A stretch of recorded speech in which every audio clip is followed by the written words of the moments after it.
and everybody sort of hangs out there in leather. I think that you're supposed to regard the position.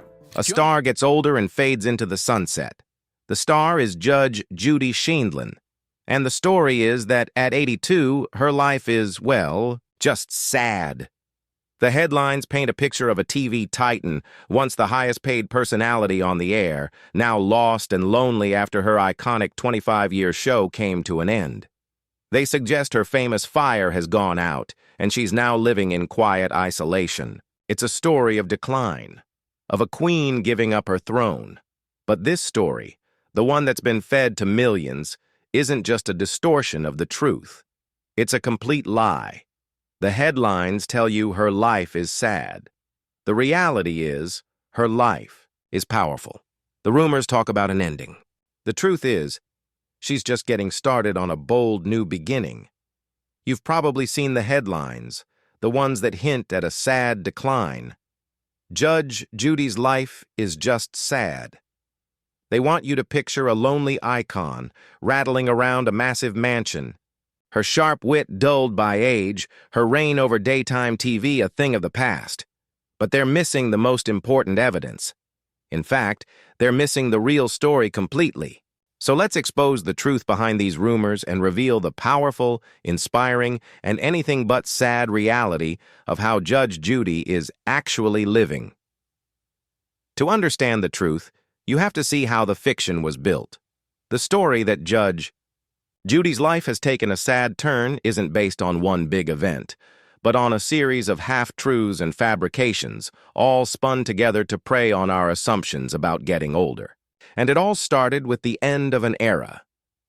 In 2021, after 25 seasons, the gavel fell for the last time on the Judge Judy show. For a quarter of a century, Judith Sheindlin wasn't just a TV host, she was a cultural fixture.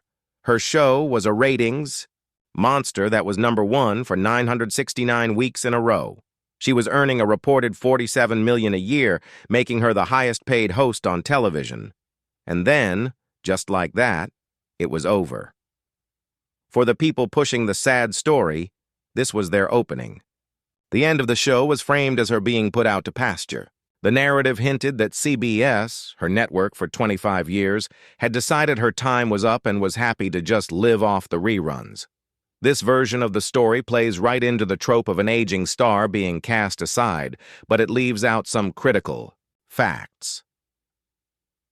With the stage set, the next part of the story focused on her health. At 82, any public figure is a target for this kind of speculation. The rumor mill dug up a health scare from way back in 2011. While filming, Sheindlin started speaking slowly, and her crew, realizing something was wrong, called paramedics. She was hospitalized for what was later called a mini-stroke. This single incident from over a decade ago became the foundation of the frail Judy myth. The story was retold without its context or its positive outcome. They conveniently forgot to mention that she recovered quickly and went right back to work. Instead, the incident was used as proof that she was physically declining. Clickbait headlines promised a peek into the life of a woman battling old age, a struggle that was, of course, just sad. This image of frailty was then paired with a story of deep loneliness. Judge Judy's success has given her a life of incredible luxury, with homes in Connecticut, Beverly Hills, and Florida that are collectively worth well over $100 million. But the storytellers twisted this symbol of success into a sign of sadness. Her homes were no longer places for family, but gilded cages. The narrative painted her as a recluse, cut off from the world that once loved her.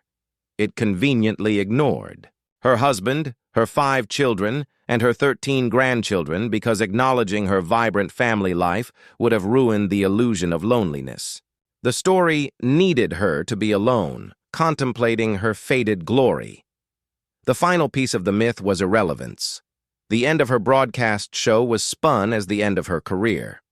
When she announced her next project, Judy Justice, would be on a streaming service, Amazon Freevee, it was immediately framed as a demotion. Going from a giant like CBS to a lesser-known streaming platform was painted as a desperate attempt to stay in the spotlight, a major step down. They ignored that she was launching not just a show, but a new media empire. The narrative was simpler and sadder. The once mighty Judge Judy was now playing in the minor leagues. So there you have it, a legendary show ending, a health scare blown out of proportion, a life of luxury twisted into loneliness, and a bold career move dismissed as a failure. It's a dramatic story. But just like many of the cases in her courtroom, it completely falls apart under scrutiny. Now, let's do what Judge Judy would do. Dismiss the hearsay and look at the facts. The story of a sad, fading icon is a house of cards, and it's about to collapse. Let's start with the end of the original Judge Judy show. Was she pushed out? The reality is the complete opposite. Judge Judy didn't get canceled. She quit. And she did it as a brilliant power move. The tension with CBS wasn't about her ratings. It was about respect and ownership. For years, Shindlin had an incredibly smart deal. Besides her $47 million salary, she owned the rights to her entire library of over 6,200 episodes. As the years went on, the value of those reruns exploded. By 2018, the reruns were so valuable that CBS had to buy the rights back from her for a reported $100 million. The final straw, according to Shindlin, came when the network disrespected another show she created, Hot Bench. They moved it to a less desirable time slot to make room for a new talk show. For Shindlin, this was a slap in the face. She told the Wall Street Journal, "You disrespected my creation, and you were wrong." So when she went on the Ellen DeGeneres show to announce her show was ending, it wasn't a surrender. It was a declaration of independence. This wasn't a sad retirement. It was a boss move. Next, let's talk about her health. The 2011 mini-stroke is a fact, but the way it's been twisted is a fiction. Shindlin has spoken about it openly, not as a weakness, but as a wake-up call. She didn't fall apart, she got smarter. She says it made her more responsible for keeping the vessel in shape. Today, at 82, her routine would exhaust people half her age. She's meticulous about her diet and exercise, not for looks, but for mental sharpness. In a 2023 interview, she was asked if she planned to retire. Her answer, "I'm not tired. I don't play golf or tennis. I have no desire to learn how to play mahjong." The idea of a frail, declining woman is a complete fabrication. The reality is a woman who took a health scare, took control, and came out of it more focused than ever. Now for the myth of the lonely recluse. This one is almost laughable. Far from being alone, Judith Shindlin is the head of a large and tight-knit family. She's been married to her husband, Jerry Shindlin, for decades. She's a mother of 5 and a grandmother to 13. And the best evidence against the lonely narrative is sitting right next to her in her new courtroom. Her law clerk on Judy Justice is her granddaughter, Sarah Rose. This isn't just a favor for her grandkid. Sarah Rose is a graduate of New York Law School, just like her grandmother. Their on-screen dynamic is a mix of legal debate and genuine family affection. In 2022, in a powerful moment, Judge Judy, dressed in academic robes, gave the commencement address at her alma mater and handed her granddaughter her diploma. This is not the life of a lonely woman. This is the life of a beloved matriarch who is actively mentoring the next generation. Finally, let's crush the idea that Judge Judy is irrelevant. The move to Amazon Freevee wasn't a step down. It was a strategic leap into the future of media. In the old model, she was an employee. In the new model, she's the boss. Her company, Queen Bee Productions, was already a success with Hot Bench. With Judy Justice, she expanded her control. The show was an instant hit for the streaming platform and has already won multiple Daytime Emmy Awards. She has since launched 2 other shows for Amazon, including the docu-series Justice on Trial. Far from being irrelevant, Judge Judy has become a media mogul. She recognized that the power in media is no longer just being on a network. It's about owning your content. Her move to streaming wasn't a sign of weakness. It was proof that she understands the game better than anyone. The sad story is a lie. So if Judge Judy's story isn't a sad one, what is it? It's a masterclass in power. It's a story of financial genius, family devotion, and a tough personal philosophy that has made her a legend. First, let's talk about power in its most obvious form: money. Judge Judy's net worth is estimated to be around $440 million. This is not a fortune she just fell into. It's the result of some of the smartest and toughest negotiations in TV history.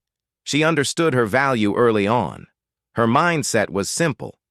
We should be partners. I can do this program without you. Good luck, you can't do it without me.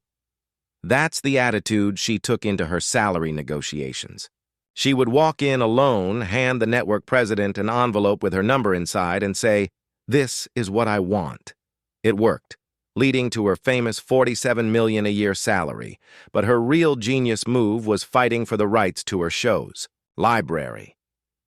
When CBS bought those rights back from her for a reported $100 million, it proved she was playing chess while everyone else was playing checkers.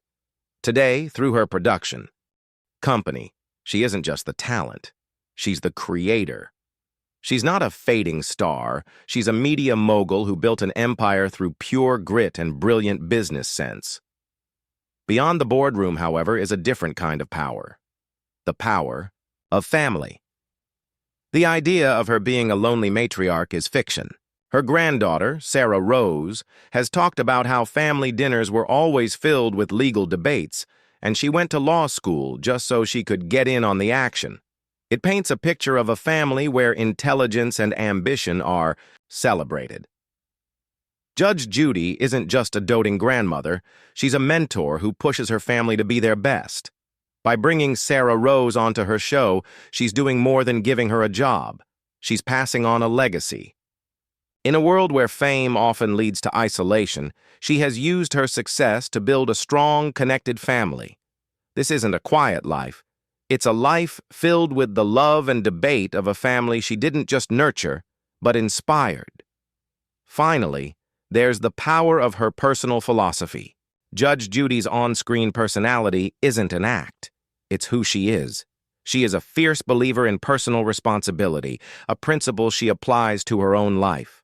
Her famous Judaisms, like beauty fades, dumb is forever, and if you tell the truth, you don't have to have a good memory, are just expressions of her worldview.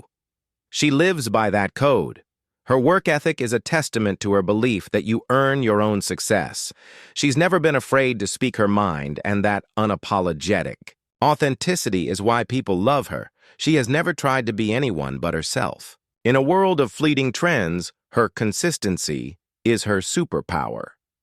This is the reality of Judge Judy at 82. She is a financial giant, the beloved head of a thriving family, and a cultural icon. Her life isn't a story of sadness. It's a testament to the power of intelligence, family, and living an unapologetic life on your own terms. So let's go back to those headlines. Judge Judy is now 82. How she lives is just sad. It's a statement that's not only wrong, but it's rooted in a cynical and ageist view of the world, especially for powerful women. It assumes that age means weakness, and that the end of one chapter means the end of the story. But Judith Sheindlin has spent her entire life defying expectations. She defied them in law school in the 60s, in family court with her no-nonsense style, and in Hollywood by demanding a level of control that was unheard of. And today, she is defying the very idea of what it means to be 82. Her life isn't sad. It's strategic. It's vibrant. The move to streaming wasn't a retreat, it was an expansion. The end of her iconic show wasn't a retirement, it was a promotion to full-fledged media mogul. Her home life isn't lonely. It's the center of a large and loving family where she is actively mentoring the next generation. The story that her life is sad is the ultimate fake news, built on ignorance. The real story, the one backed by facts, is of a woman who continues to live life entirely on her own terms. Far from a sad story, Judge Judy at 82 is a powerful and inspiring example of a life lived with purpose, intelligence, and absolutely no apologies. What do you find most inspiring about Judge Judy's real story? Is it her business savvy, her dedication to family, or her unapologetic honesty? Let us know in the comments below. And if you enjoy getting the real story behind the rumors, don't forget to like and subscribe for more.